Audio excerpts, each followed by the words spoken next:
Sutra Teratai yang menakjubkan. Bab 1 Pendahuluan. Sinvasyang Sutra Teratai episode 27. Asal-usul Rajagraha.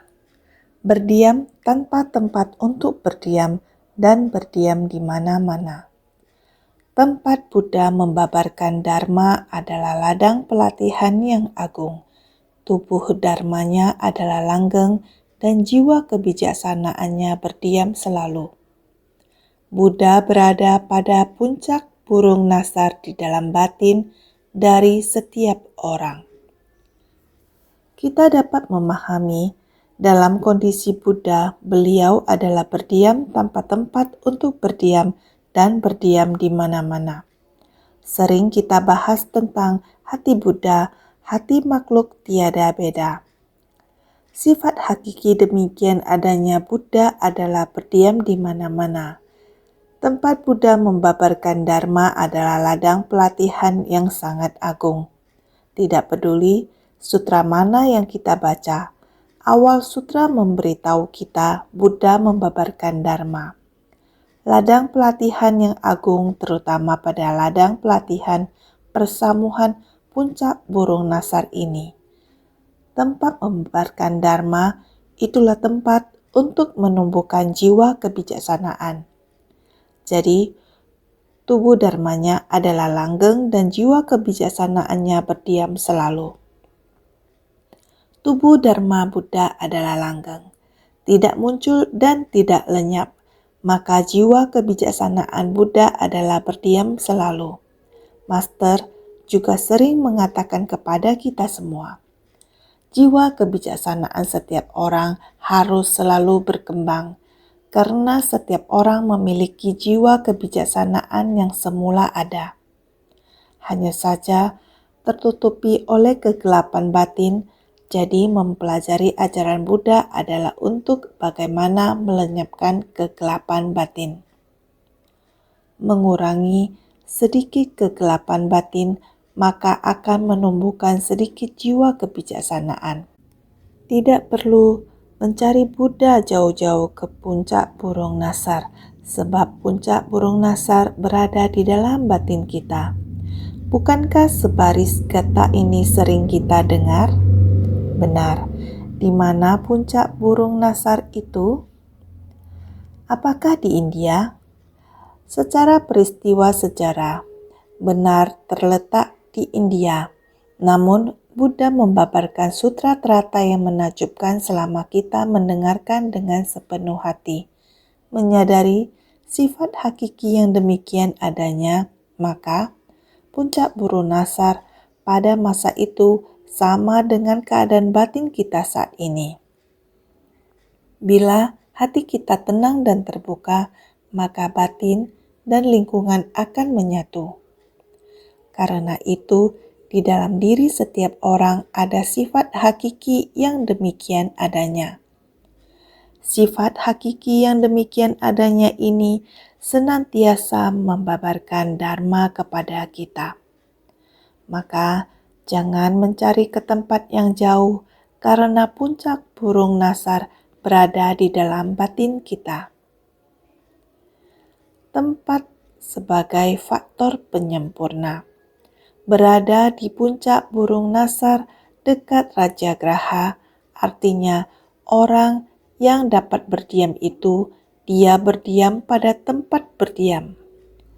Buddha adalah orang yang dapat berdiam, sedangkan tempat berdiam adalah tanah yang membutuhkan kesabaran dunia saha. Dari 6 faktor penyempurna pembabaran sutra, sekarang telah sampai faktor penyempurnaan kelima, tempat di mana Buddha berdiam dan membabarkan Dharma. Jika saja tidak ada tempat ini, di mana beliau akan membabarkannya, oleh karena itu harus ada tempat ini. Di manakah tempat ini?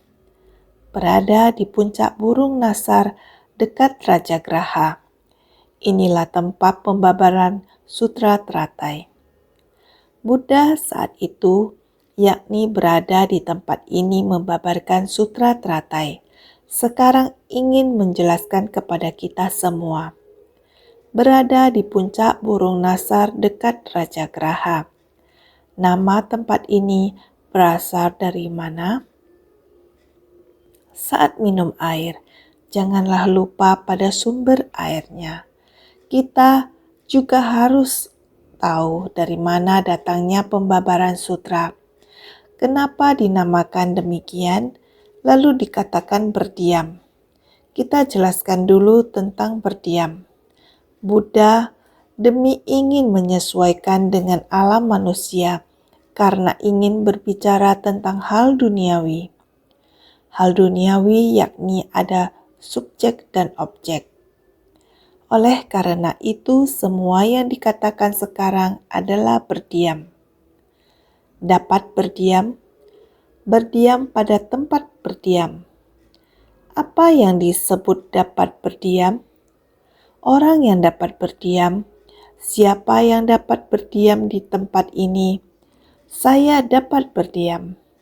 Anda dapat berdiam. Siapa lagi yang masih dapat berdiam? Yakni dapat. Seperti saya, seseorang, sehingga saya bisa berdiam di sini. Ini adalah dapat. Saya dapat berdiam di sini, dapat berdiam di sini. Jadi, pada saat itu perjalanan Buddha membawanya ke tempat ini. Kebetulan tempat ini sangat tepat. Akar kapasitas para makhluk sudah matang.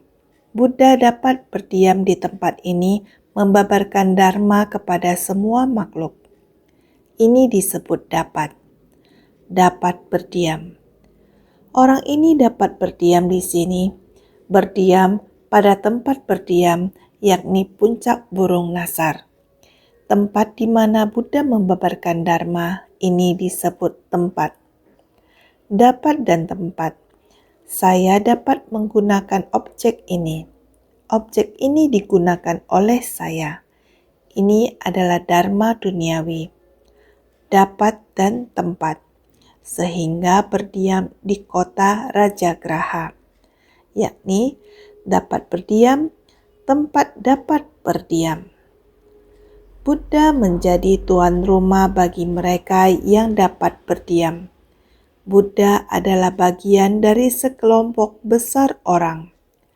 Sekelompok orang ini tidak berdiam tanpa adanya Buddha, sehingga beliau sebagai tuan rumah, yakni tempat di mana Buddha berada di tempat ini, karena beliau ingin membabarkan sutra ini, sekelompok orang ini, hanya orang yang membabarkan sutra ini boleh berada di sini, sehingga Buddha dapat berdiam di sana.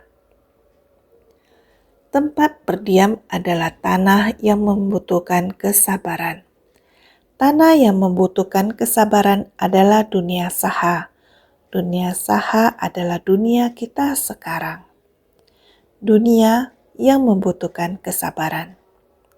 Setiap umat Buddhis tahu dunia saha namanya adalah menahankan kesabaran. Karena dunia penuh dengan penderitaan. Di dunia ini cenderung lebih banyak penderitaan. Maka disebut dengan tanah yang membutuhkan kesabaran. Tempat di mana kita harus menahankan kesabaran. Buddha disebut dapat berdiam. Tempat berdiam adalah tanah yang membutuhkan kesabaran. Raja Graha. Mengapa disebut Raja Graha? Kita bisa menjelaskan lebih lanjut. Raja Graha adalah nama dalam bahasa Sanskerta. Ini terletak di India, diterjemahkan di sini sebagai rumah keluarga raja. Ini adalah nama ibu kota sebuah negara, yang mana nama negaranya adalah Kerajaan Magadha. Jika diterjemahkan artinya adalah tidak mencelakai. Maksudnya negara ini sangat damai dan harmonis. Karena negara ini tidak ada hukuman dan pembunuhan, raja ini penuh dengan kebajikan dan baik hati. Rakyatnya sangat baik hati, tidak ada yang melanggar hukum. negara juga tidak menjatuhi hukuman. Jadi negara ini adalah negara tempat yang sangat harmonis, sehingga muncul lagi nama lainnya yaitu Magadha. Magadha adalah nama raja, yang juga melambangkan kebaikan raja ini dan juga kebaikan rakyat. Negara ini bebas dari pembunuhan dan pencurian, dan juga macam-macam hal yang melanggar hukum. Jadi negara ini dinamai atas nama rajanya. Raja ini kemudian mempunyai seorang putra. Dikarenakan telapak kakinya ada bintik-bintik dan ada tanda, jadi orang memanggilnya kaki bertanda, Kalmasapada. Raja Graha adalah bahasa Sanskerta yang artinya rumah keluarga raja. Ibu kota dari kerajaan Magadha diartikan tidak mencelakai, sebab dikatakan tiada hukuman dan pembunuhan di dalam kerajaan ini. Dan disebut Dewala adalah nama dari rajanya. Pangeran ini sangat cerdas, tapi ada satu kesukaan, yaitu suka makan daging. Jika pada hari itu dia makan banyak daging, emosinya akan lebih tinggi. Namun raja hanya ada satu anak ini, sehingga sebelum raja meninggal, dia menyerahkan kerajaannya kepada pangeran. Pangeran mulai berkuasa. Yang paling dia suka adalah setiap hari 3 kali makan harus ada makanan daging yang sangat mewah. Maka koki dapur setiap hari harus menyediakan makanan daging yang sangat mewah kepada raja. Pada suatu saat, terjadi kekurangan daging secara tiba-tiba. Koki melihat ada satu anak kecil meninggal. Anak ini sudah mati. Jenazahnya jika dimasak di dapur akan bisa menjadi sebuah hidangan makanan. Setelah dimakan, raja yang kakinya bertanda merasa daging ini sangat enak.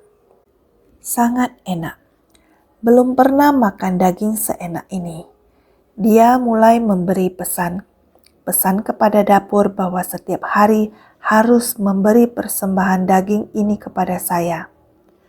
Koki pada saat itu tidak mengetahui cara mengatasinya karena jenis daging ini berasal dari jasmani manusia. Maka beruntun ketika dapur mulai beroperasi, setiap harinya menculik anak-anak untuk mengatasinya. Diberikan sebagai makanan untuk menyembah raja, agar setiap 3 waktu makannya dapat makan dengan gembira. Namun kabar ini telah menyebar hingga seluruh negeri. Mereka mulai menjadi sangat ketakutan. Setiap orang tidak mengetahui apakah dapat menjamin hidup anaknya hingga esok hari. Sehingga setiap orang yang menjadi orang tua semuanya sangat khawatir. Sehingga memicu amarah penduduk negeri itu. Kabar ini terus menyebar hingga ke negara tetangga.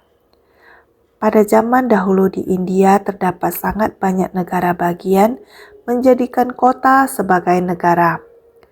Maka tetangga negara tersebut sangat marah, sehingga selain negaranya sendiri, rakyatnya sangat takut dan marah juga telah membuat marah negara sekitar. Maka setelah melewati satu kurun waktu, 1000 raja berkumpul, mereka mulai mengira keberadaan negara ini tidak pantas untuk diteruskan. Sehingga mereka membentuk konspirasi untuk menaklukkan negara ini. Sehingga raja negara ini dikepung oleh banyak negara lain. Dia melarikan diri ke puncak Burung Nasar. Pada masa itu, puncak Burung Nasar dihuni oleh banyak hantu dan dewa. Karena di gunung ini ada adat di India, jika seseorang meninggal tidak dapat berada di rumah. Setelah meninggal, ia harus dibawa keluar disemayamkan di udara terbuka. Oleh karena itu, puncak burung Nasal dikenal sebagai tempat pemakaman langit. Sangat wajar, orang setelah meninggal maka akan disemayamkan di sana. Ketika orang-orang disemayamkan di sana setelah kematian, burung-burung, terutama burung elang, akan berkumpul di sana, memakan tubuh mayat-mayat tersebut. Semua orang percaya bahwa tempat itu penuh dengan hantu dan setan. Di sana, Raja Kalmasapada dikelilingi semua orang. Tidak dapat melarikan diri dan tidak bisa keluar lagi. Namun para dewa di gunung bertekad untuk menangkap raja dan memakannya. Maka raja membuat perjanjian dengan para dewa gunung tersebut. Jika mereka mengampuni nyawanya, ia akan bekerja sama dengan mereka untuk menangkap 1000 raja untuk dipersembahkan kepada para dewa gunung. Karena itulah, para dewa gunung ini bersama-sama mengangkat Raja Kalmasapada sebagai raja mereka. Benar saja, ia pun mulai berburu. Jika ia menemukan seorang raja, ia akan menggunakan dewa-dewa gunung ini untuk menangkapnya dan membawanya ke gunung itu. Tujuannya adalah untuk mengumpulkan hingga 1000 raja. Baru kemudian mempersembahkan mereka semua sekaligus sebagai korban kepada para dewa gunung. Tak butuh waktu lama, mereka telah berhasil menangkap total 999 raja, mengumpulkan mereka di satu tempat. Hanya kurang 1 raja lagi. Benar saja, ia menemukan lagi 1 raja. Raja ini sangat istimewa, karena sejak ditangkap, ia terus-menerus menangis. Maka Raja Kalmasapada bertanya kepadanya, "Begitu banyak orang di sini, mengapa hanya kamu saja yang menangis?" Begitu ditangkap, "Kamu benar-benar tidak punya keberanian." Dia lalu berkata, "Bukan untuk saya sendiri. Benar-benar ada begitu banyak orang yang menunggu saya untuk terkumpul lengkap 1000 orang. Jadi, mereka semua orang tentu saja di dalam periode waktu singkat ini akan dibunuh. Selain itu, saya masih memiliki satu hal yang sangat penting yang harus dilakukan. Jika Anda bisa memberi saya waktu 3 hari, agar saya bisa menyelesaikan hal tersebut, saya sendiri pasti akan datang melaporkan kembali." Pasti datang. Raja Kalmasapada ini merasa bahwa apakah masih ada hal yang lebih penting dari nyawa Anda? Dia lalu berpikir, "Walaupun dalam 3 hari ini Anda tidak kembali, saya masih ada cara untuk menangkap Anda kembali." Ini merupakan perjanjian di antara mereka. Jadi, Raja 1000 ke 1000 ini tentu saja dilepaskan. Tentu saja cerita selanjutnya benar-benar sangat menyentuh. Sebutan Raja Graha. Bagaimana terbangunnya, kuncinya terletak pada Raja ke-1000 ini. Saudara sekalian, waktu berlalu begitu cepat. Meskipun sebab dan kondisi seperti ini, tetapi kita harus tahu bahwa segala sesuatu adalah gabungan dari sebab dan kondisi. Jika tidak ada gabungan sebab dan kondisi ini, tempat ini tidak mungkin ada. Tidak ada tempat ini sebagai faktor penyempurna. Buddha tidak akan membabarkan dharma di sini. Jadi, berdiam tanpa tempat untuk berdiam dan berdiam di mana-mana. Ini harus bergantung pada sebab dan kondisi. Jika sebab dan kondisi menyatu, jadi di manakah Buddha berada? Selamanya berada di dalam hati kita. Jadi tidak peduli bagaimana jalan ceritanya, dari mana munculnya tempat pembabaran dharma. Yang paling penting, di dalam hati kita selamanya merupakan ladang pelatihan, di mana Buddha membabarkan dharma, Oleh karena itu, dalam batin setiap orang harus mempunyai sebuah bunga teratai menakjubkan dan tidak ternoda, merupakan ladang pelatihan yang murni dan agung.